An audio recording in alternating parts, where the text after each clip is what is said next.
کے بیٹھے 40 دن کی خشوع خضوع کے ساتھ جو عبادت ہوتی ہے آپ کی 40 دن بڑے خشوع خضوع کے ساتھ آپ نے عبادت کی، اس 40 دن میں جتنا نور آپ کو ملا آپ کی عبادت کا، وہ سارا نور لطائف کی ایک محفل میں آپ کو مل جاتا ہے۔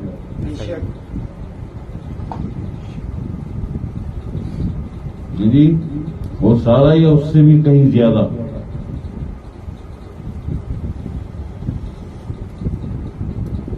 کیونکہ یار عبادت کا کچھ ہے نہیں آج کل حساب کتاب، بات تو بڑی کڑوی ہے مگر کہہ دوں خدا لگتی ہے۔ کس کی عبادت کا اعتبار ہے؟ کس کی عبادت کا اعتبار ہے کسی کو؟ جس طرح اگر دماغ خراب ہو تو کوئی حافظ نہیں بن سکتا ہے۔ دماغ خراب ہو تو کوئی حافظ نہیں بن سکتا، اور دل خراب ہو تو کوئی عابد نہیں بن سکتا۔ قرآن کا حافظ بننے کے لیے تیرے دماغ کا صحیح ہونا بہت ضروری ہے، اور اللہ کا عابد بننے کے لیے، اللہ کا عبد بننے کے لیے تیرے دل کا پاک اور صاف ہونا بہت ضروری ہے۔ ایسا ہی ہے جی، نفس اور قلب کی طہارت کے بغیر، یہ بڑی کڑوی بات ہے مگر ہے یہ سچی بات، مانو نہ مانو، تمہارے نہ ماننے سے کوئی سچ بدل تو نہیں جائے گا۔ نفس اور قلب کی طہارت کے بغیر کوئی تصور نہیں ہے دین اسلام کا۔ ایسا ہی ہے، یہی تماشے ہو رہے ہیں نا، 57 اسلامی ملک تماشا دیکھ رہے ہیں، ننھے معصوم بچے فلسطینی، بزرگ اور بوڑھی خواتین، 12 لاکھ سردی اور گرمی میں رفح بارڈر پہ پڑے ہوئے، اور برابر والا ملک ایجپٹ، مصر بارڈر نہیں کھول رہا، وہ بھوکے بھی ہیں، وہ پیاسے بھی ہیں، ان کے پاس بستر بھی نہیں ہے، ان کے پاس پانی اور روٹی بھی نہیں ہے۔ 12 لاکھ اور 57 ملک، لعنت ہو تم پر، لعنت ہو تم پر۔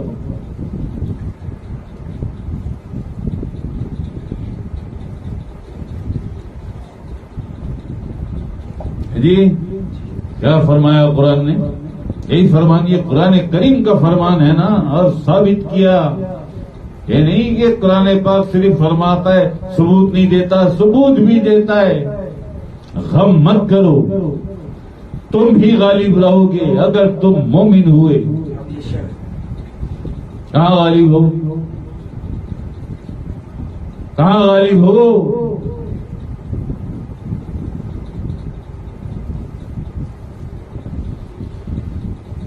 تم ہی غالب رہو گے اگر تم مومن ہوئے۔ کون تھے وہ 313؟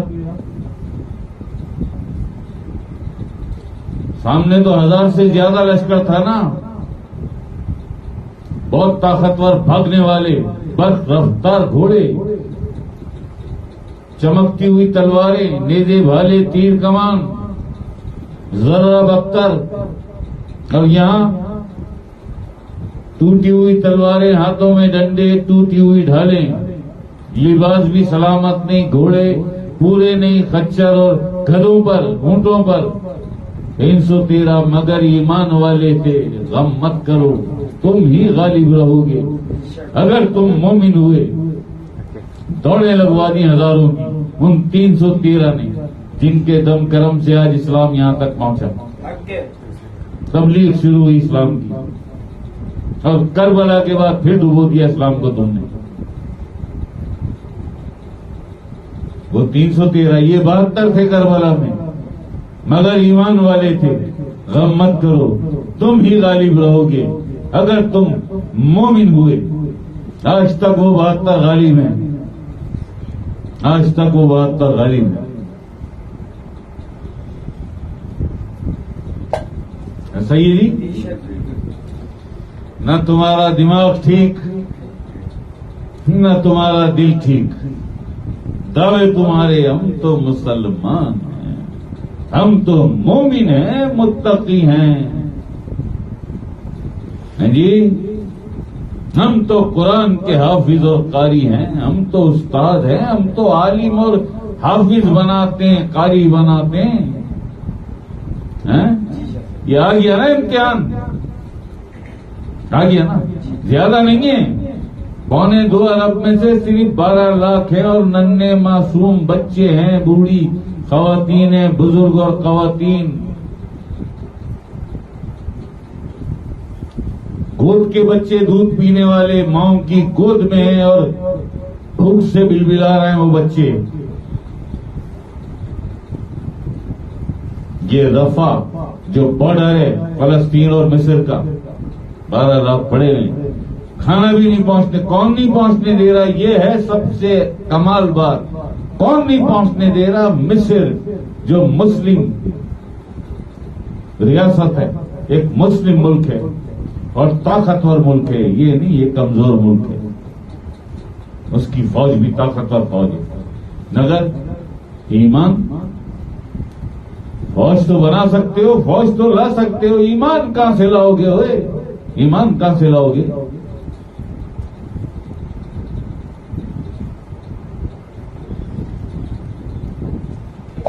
$18 کروڑ کی آبادی ہے اور 12 لاکھ آ جائیں گے، کیا ہوگا؟ کیا ہو جائے گا؟ یہ ہے حمیت اسلامی اور غیرت ایمانی، یہ حال ہے۔ جوتے نہیں کھاؤ گے، ذلیل نہیں ہوگے، رسوا نہیں ہوگے تو کیا ہوگے؟ فیصلہ اللہ کا ہے اور اٹل ہے، اٹل ہے، غم مت کرو، تم ہی غالب رہو گے اگر اگر اگر تم مومن ہوئے۔ دیکھ لو اپنے گریبان میں، ہو مومن؟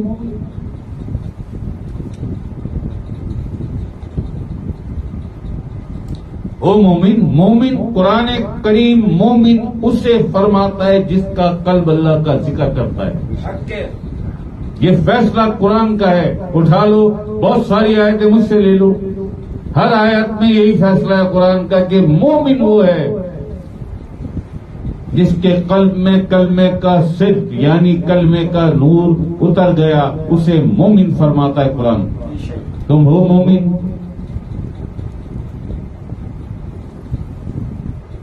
ایسا ہی ہے نا بھائی، وَلَمَّا يَدْخُلُ الْإِيمَانُ فِي قُلُوبِكُمْ، مومن اس وقت بنو گے جب ایمان تمہارے قلب میں داخل ہوگا، یہی ہے قرآن کا فرمان۔ اور دوسرا، الَّذِينَ يَذْكُرُونَ اللَّهَ قِيَامًا وَقُعُودًا عَلَى جُنُوبِهِمْ، وہ ایسے ہیں جو اٹھتے بیٹھتے کروٹوں کے بل بھی اللہ کا ذکر کرتے ہیں، یہ ہے مومن، یہ ہے ایمان والے۔ ایمان کا تعلق براہ راست تیرے قلب سے ہے، جس سے زبان کی نوک پر سجائے پھرتا ہے۔ مومن زبان سے کلمہ پڑھا مسلمان ہوا، دل سے کلمہ پڑھا تو مومن ہوا۔ جس دن تیرے نفس نے کلمہ پڑھا اس دن تو متقی ہوا۔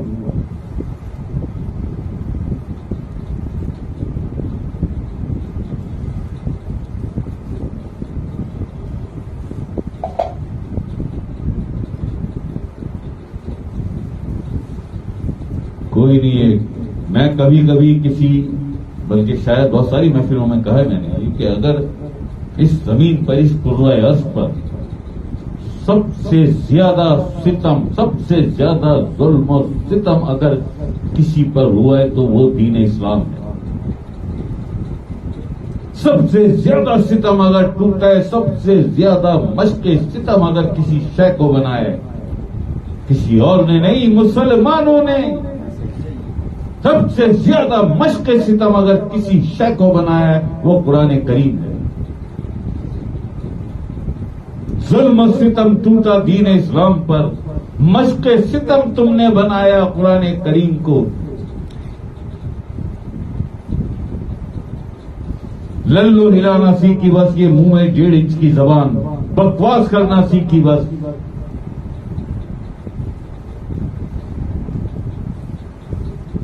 کہیں بھی اگر میں زیر زبر بھی میرا غلط ہے بتاؤ یار، میں ہر محفل میں کہتا ہوں میں قرآن سے آؤں گا، میں ہر بات قرآن کریم سے کرتا ہوں۔ میں ہر بات حدیث سے کرتا ہوں، ہر بات اللہ پاک کے ذاتی فرمان حدیث قدسی سے کرتا ہوں. تم انکار کرو نہیں ہے قرآن میں، غم مت کرو، تم ہی غالب رہو گے اگر تم مومن ہوئے. اور پھر ثابت کیا قرآن پاک نے بدر میں بھی اور کربلا میں بھی کس طرح غالب رہے وہ، آج تک غالب ہے. تمہیں کیا ہوا؟ تمہیں کیا ہوا؟ نفس کی خواہشات نے تمہیں جی نفس کی خواہشات نے تمہیں پاگل کر دیا. کیسی حسرت ہے یار، کیسی حسرت ہے. یہ سورہ فرقان ہے قرآن پاک کی. اے حبیب، کیا تم نے نہیں دیکھا ان لوگوں کو جنہوں نے اپنے نفس کی خواہشات کو اپنا معبود بنا رکھا ہے؟ کون ہیں یہ لوگ؟ کون ہیں یہ لوگ جن کے لیے قرآن پاک یہ فرما رہا ہے اپنے نفس کی خواہشات کو اپنا معبود بنانا، یعنی کہ اپنے نفس کی خواہشات اور اپنے نفس کو سجدے کرتے ہیں، اس کی عبادت کرتے ہیں، اسی کو کہتے ہیں نا معبود بنانا. یہ قرآن فرما رہا ہے سورہ فرقان. کیا تم نے نہیں دیکھا ان لوگوں کو جنہوں نے اپنے نفس کی خواہشات اپنا معبود بنا؟ یہ تو وہ مخلوق ہے جسے میں نے بڑے نازوں سے، بڑے پیار سے، بڑی ممتا اور محبت سے تخلیق کیا تھا. بڑا مان تھا اس مخلوق پر مجھے کہ یہ ساری مخلوق میں سب سے اشرف ہے، یہ میری سپریم پروڈکٹ انسان ہے، اسے میں نے تخلیق کیا. اللہ صورتی اپنی صورت میں اور اپنا نائب بنا کر دنیا میں بھیجا، ملائکہ سے سجدے کروائے اسے. اس نے یہ صلہ دیا مجھے، نعمتیں اتاری بنا کر اسے تخلیق کر اس پر میں نے اپنی نعمتیں تمام کر دی. فَبِعَلَى رَبُّكَ مَا تُكَذِّبَانِ، اپنی نعمتیں تمام کر دی میں نے. ساری مخلوق میں سب سے اشرف، فرشتوں سے بھی، جنات سے سب سے اشرف اسے قرار دیا. پتا کیا کیا تو نے میرے لیے؟ کیا کیا تم؟ کیا کیا تم؟ کسی ایک فرمان پر بھی پورے نہیں اتر سکتے.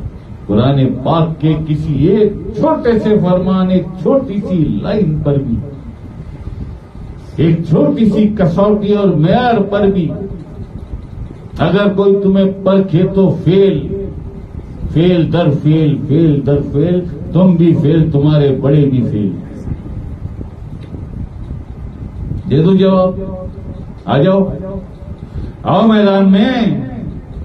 اللہ کو مرد پسند ہے، ہجڑے نہیں. او مرد تو آؤ بیٹھا ہے انور صاحب، آ جاؤ، ہے دم تو آؤ. ویورشپ لینے کے لیے، سبسکرائبر لینے کے لیے، نوٹ کمانے کے لیے اس کام سے آتے ہو، ایسے ہی کانٹینٹ بناتے ہو، ایسی باتیں کرتے ہو.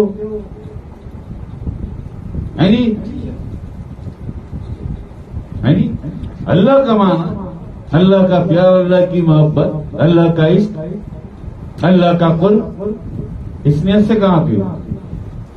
اس نیت سے کہاں پہ ہو؟ نفس آنے نہیں دے گا تمہیں، کیونکہ غلامی کرتے ہو اس کی، تم تابعدار ہو اس کے، وفادار ہو اس کے، وہ آنے نہیں دے گا. بڑے بڑے تمہاری دستارے من کے، جبے پہن کے، بڑی اچھی داڑیاں رکھ کے، کیمرے سامنے لگا کے، پیچھے لوگوں کا ہجوم، آگے لوگوں کا ہجوم، بہت بڑی ویورشپ، کھڑا $1 آ رہا ہے. بس یہ نیت ہے تمہاری. اسی لیے کہا ہم نے بے شمار محفلوں میں کہا، دین اسلام ناؤ ٹل ٹوڈے ایک انڈسٹری کا نام ہے. پیسے کمانے کے لیے ایک انڈسٹری بنائیے، اس کا نام بھی اب دین اسلام ہی ہے. بات تو بڑی کڑوی ہے جی، بات تو بڑی تلخ ہے. اگر ہے تو سچ ہے، تو سچ، یہ جھوٹ ہے، کاروبار نہیں ہے دین اسلام آج.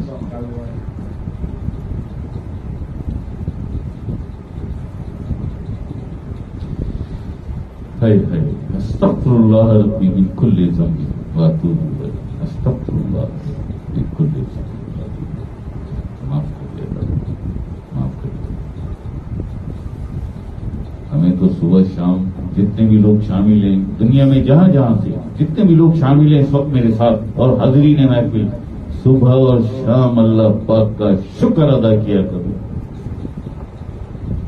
جب اللہ پاک کسی سے راضی ہوتا ہے، راضی ہوتا ہے اللہ پاک، کوئی بھی اس کی ادا، کوئی بھی اس کا عمل اچھا لگ جائے اسے، تو پتہ ہے پہلا کام کیا کرتا ہے اللہ پاک؟ پہلا کام کیا کرتا ہے؟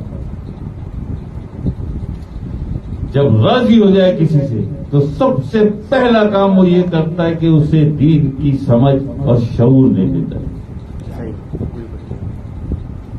پہلی مہربانی، پہلا احسان اس پر اللہ پاک یہ کرتا ہے کہ اسے دین کی سمجھ دے دیتا ہے کہ دین کی اصل کیا ہے، اور ایسا ماحول دے دیتا ہے، ایسے مواقع دے دیتا ہے، ایسی راہداری دے دیتا ہے کہ پہنچ چل اس راہداری پر اور پہنچ آستانہ نور ایمان تک. وہاں بیٹھا ہوا ہے ہمارا بندہ، وہاں بٹھایا ہے ہم نے کسی کو، انور شاہ اس کا نام ہے.